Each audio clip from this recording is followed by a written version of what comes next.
I'm going to tell you what happened at the lighthouse. Not all of it. I can't. There are parts one still can't say out loud, and others my therapist has asked me not to share until I'm ready. But enough. Enough for you to understand why I'm here, in this room with walls the color of curdled milk and a window that doesn't open all the way. My name is Vera. That's the only thing I'll give you for now. A name. What happened at the lighthouse began long before I arrived. It began 20 years ago, on a November night, with a boat that never returned to port. But you'll understand that later. Right now I need you to come with me to the coast. I need you to smell the salt and hear the wind. I need you to see the lighthouse the way I saw it that afternoon, silhouetted against a sky that no longer wanted to be blue. It all began with a road that ran out. The taxi dropped me where the asphalt ends. In Galicia, roads don't end, they surrender. They keep narrowing, losing the white center line, cracking, until one day they stop being a road and become just dirt with pretensions. This one surrendered in front of a gravel path that climbed toward the cliff with the blind determination of someone who knows there's nothing good at the top. It was the 15th of November. I remember because that date is branded into me like an iron mark, though back then I wouldn't have admitted it. The sky was low, lead grey, that Galician grey that isn't a color but a state of mind. It smelled of salt and wet gorse. The Atlantic roared below, invisible behind the fog, but present. Always present. On the Costa da Morte, the sea isn't a landscape. It's a background noise you can't escape, like the beating of your own heart. I paid the driver. He looked at me in the mirror with that mix of curiosity and pity that Galicians reserve for people about to do something they shouldn't. "Sure they're picking you up here?" he asked. I told him yes. He drove off. The taillights disappeared into the fog and I was alone with the wind and my suitcase. I walked up the gravel path. The wind pushed from the sea with a force that wasn't hostile, it was indifferent. Worse. The Atlantic wind doesn't care whether you exist. It blows because it's been blowing for thousands of years and has no reason to stop. And then I saw the lighthouse. It rose over the cliff like a stone finger pointing at the sky. 30 meters of white and grey tower on a square base that clung to the rock with the stubbornness of something that has spent a century and a half resisting storms. The paint had peeled off in patches, exposing the bare stone beneath. The windows on the base were narrow, like half-shut eyes. And at the top, the lantern, dark, blind, a dead eye staring at the horizon. I knew that lighthouse. Not because I'd been there before, no. I knew it the way you know things you've seen from a distance your whole life, things that are part of the horizon but never the foreground. A familiar silhouette. A point of reference. Nothing more. That's what I told myself then. And that's what I'm going to let you believe. For now. The door to the base was open. Not ajar, wide open, like a mouth waiting. I went in. The inside smelled of ancient dampness, of stone and kerosene, of something sweet that took me a moment to identify as freshly brewed coffee. A short hallway led to a large kitchen with a wooden table that could have survived the Spanish Armada. On the stove, an Italian coffee pot bubbled with that sound that in Galicia replaces the doorbell. "You're the first." The voice came from a woman who had her back to me, looking out the window toward the sea. When she turned around, the first thing I thought was, this woman is made of the same stone as the lighthouse. She was in her mid-50s, grey hair pulled back in a severe bun, large cracked hands, eyes the color of the sea on a calm day, that greyish green that isn't beautiful but is deep. She wore a thick wool sweater, work pants, boots. Nothing decorative. Nothing unnecessary. "I'm Lola," she said. "The keeper." Keeper. Not lighthouse guardian. Not caretaker. Keeper. The old word, the one that's always been, the one the old-timers used. She served me coffee without asking if I wanted any.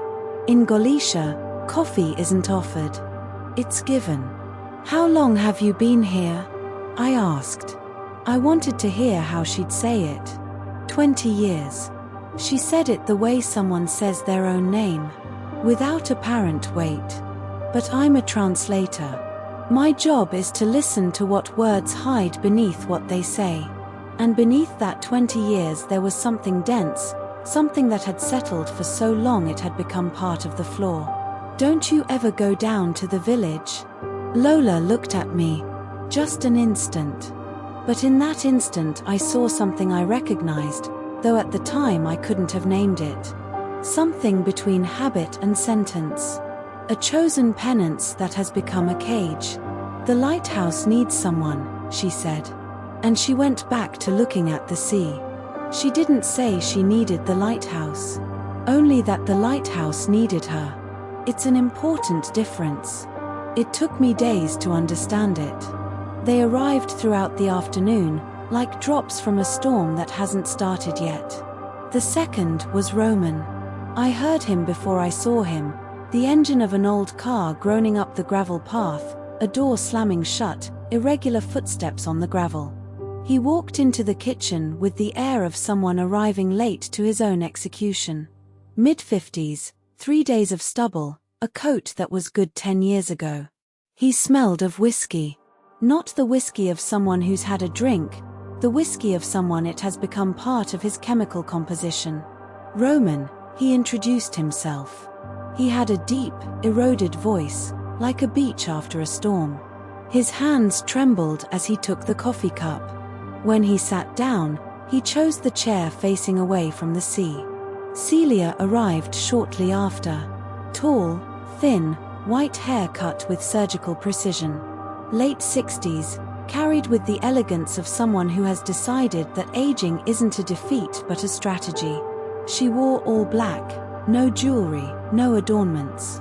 Her eyes were dark and still, the kind that don't look but examine. She greeted us with a nod, accepted the coffee, and sat down without saying a word more than necessary. I noticed she was watching Roman's hands. And that Roman knew it. Martin arrived nervous. Early 40s, the build of someone who spends a lot of time on his feet, large hands with small knife scars. A chef, I thought before he said so. He offered to cook almost before introducing himself, as if he needed a purpose to justify his presence in any room. He had the eyes of someone who sleeps little and thinks too much. Hugo walked in the way someone enters a boardroom. Expensive suit, slicked back hair, shoes that cost more than my monthly rent. 45 years built to project success. He shook everyone's hand with calculated firmness, smiled with all the right teeth, and the first thing he asked was, "Is there signal here?" He didn't ask who had invited us. He didn't ask why. He asked about the signal. At the time it struck me as a minor curiosity. Now I know it was the most revealing thing he said all weekend. The last was Inns. Young, 29 at most, dark hair pulled back with a scarf, and a camera hanging from her neck like a scapula. She smiled easily, but her eyes didn't quite participate in the smile. "I'm making a documentary about lighthouses on the Galician coast," she said. When the invitation arrived, I thought it was a sign. She laughed. Nobody else laughed. 6 strangers in a lighthouse at the end of the world. And me. Martin cooked. He found potatoes, onions, dried cod, and paprika in Lola's pantry, and with that he made something far from an emergency dinner. He cooked with a concentration that excluded everything else, as if the world were only the cutting board and the knife and the pan, and everything beyond could wait. I watched his hands. They didn't tremble like Roman's. They obeyed him. We ate at the big kitchen table, all 7 of us, by the sole light of a couple of oil lamps that Lola lit when the electricity flickered for the 3rd time. The shadows lengthened our faces. Hugo dominated the conversation. He had that ability lawyers and salesmen have to fill silence with words that seem to say a lot but say nothing. He talked about the lighthouse, the coast, the weather. Never about the reason we were there. It was Celia who broke it. With a naturalness that could have seemed innocent if not for the surgical precision with which she chose the moment. Does anyone know who invited us? Silence. The kind of silence that has weight, that takes up space at the table like an extra dish. I received a letter, said Martin, without looking up from his fork. No return address. Just the Lighthouse address, a date, and a sentence. To resolve what they left unfinished, Roman completed. His voice sounded like gravel being dragged. We'd all received the same thing. The same sentence.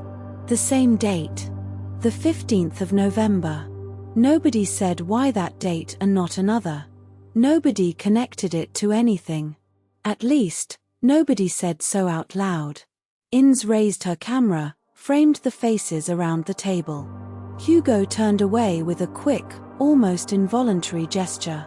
Don't film me, he said, and he said it with a smile, but the smile didn't reach his eyes. Lola didn't eat with us.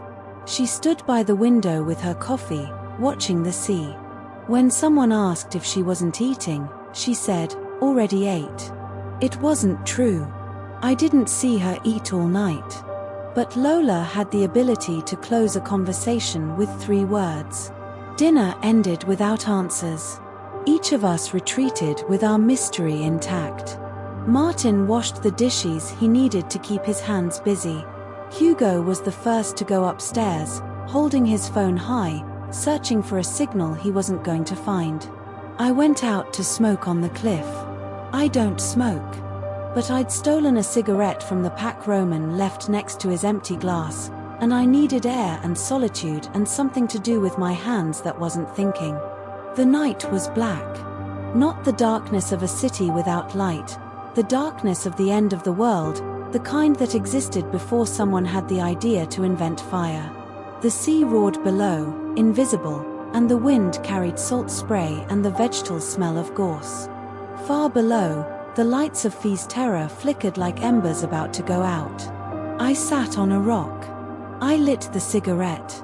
The smoke lasted half a second before the wind carried it away. I thought about each of them. About Roman's hands, trembling with the rhythm of someone who has spent years measuring his life in drinks. About Celia's eyes, dissecting everything with the coldness of someone who has seen too much and is no longer surprised. About Hugo's smile, which was like a well-built wall. About Inez's camera, which was a shield. About Martin's cooking, which was a prayer. About Lola's 20 years, which were a sentence. I knew things about them. Things I hadn't asked them. Things I shouldn't know. But that's something I'll tell you later, when you're ready to understand what kind of person I really am. I stubbed out the cigarette against the rock. I looked at the village lights. I knew it was the last night we'd see them. I'd checked the forecast before coming. I knew what was approaching. Was it a mistake to come? No. The mistake was thinking I could control what was going to happen here. That I could put 7 people in a lighthouse with their secrets and their guilt and expect the truth to come out clean, orderly, without blood. The sea doesn't work that way. The sea gives back what it wants, when it wants. And it doesn't care whether you're ready to receive it. I went up to my room. 2nd floor, a small room with a narrow bed, a nightstand, a window facing the sea. The walls were whitewashed stone, thick as fists. The wind moaned through some crack the whitewash didn't quite cover. Somewhere in the lighthouse, a pipe gurgled irregularly, as if the building were trying to clear its throat. I took off my shoes. I sat on the bed. And then I saw it. On the pillow, an envelope. It hadn't been there when I left my suitcase. I would have seen it. It was a cream-colored envelope, no name, no address, no stamp. Sealed with a bit of wax, like old letters. I opened it. Inside was a photograph. It was old, yellowed at the edges, with that grainy texture of photos from the 90s. It showed a fishing boat.